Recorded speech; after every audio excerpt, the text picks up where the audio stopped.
Welcome to Strip Cover Lit, where we squeeze the bigger picture out of literature. I'm Adrian Ford, and we are here for day 8 of the 12 days of Litmus. Today being my favorite quote on writing, but I want to take a brief aside to simply communicate the fact that I've really enjoyed all of the videos that have been made and put up and that I've watched according to Litmus so far, and I put a good deal of thought into how to say this without sounding condescending, because that's definitely not my goal here. But it sounds condescending to say that so many creators did a good job, right? That sounds like a pat on the head. But I think that overall, everyone who's done videos along the 12 days of Litmus has done so in such a sincere fashion that it simply must be recognized and commented upon, because for me anyway, I know that when I started doing tags so often, it became so easy, so humdrum, to just spout off some answer and not really care about where it goes or what it said or anything like that. And sort of one of the goals of doing Litmus was to steer away from the tag humdrum, at least for myself, if no one else. And I've really enjoyed everything that's gone up so far, and I just wanted to communicate that. I've had a whole lot of fun with this, with everyone else's videos, I need to say. But back to the matter at hand, my favorite quote on writing, and this comes to us from Chekhov. The writer's task is not to solve the problem, but to state the problem correctly. And as always, I think that these prompts are made to force us into further reflection on whatever the prompt is.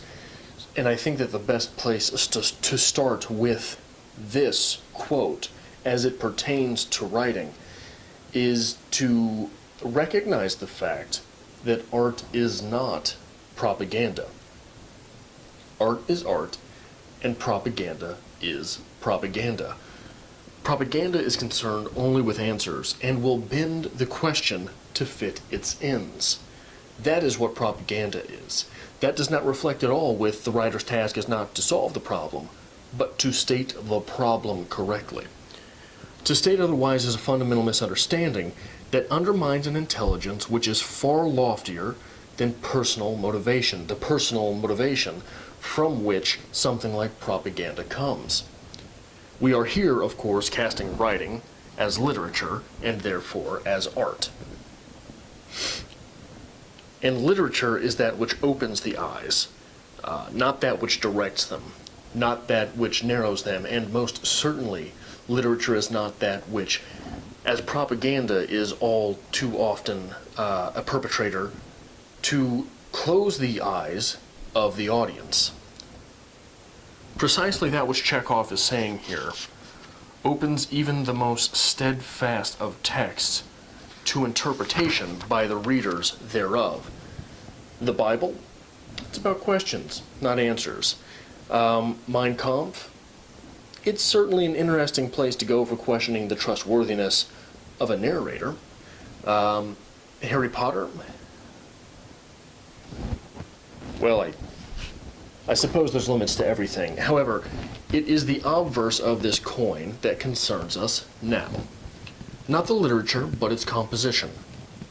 And if something so sacred as the Bible can be held up for its mights, as opposed to its oughts, then the writer is free from all but one responsibility, which leads us to another great quote on writing.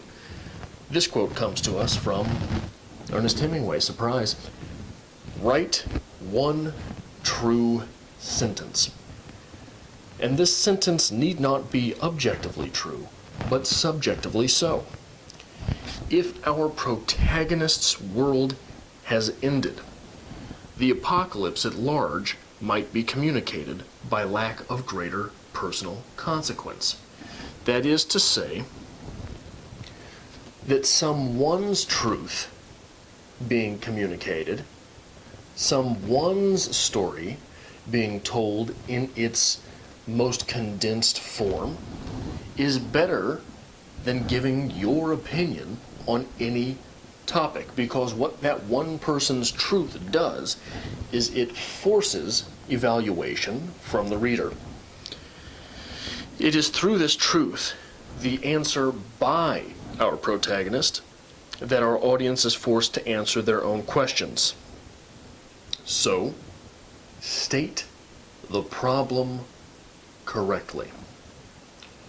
That's all for this episode of Strip Cover Lit, Day 8 of the 12 Days of Litmus, and I hope to see you back here for Day 9 of the 12 Days of Litmus tomorrow, which is my favorite quote on literature.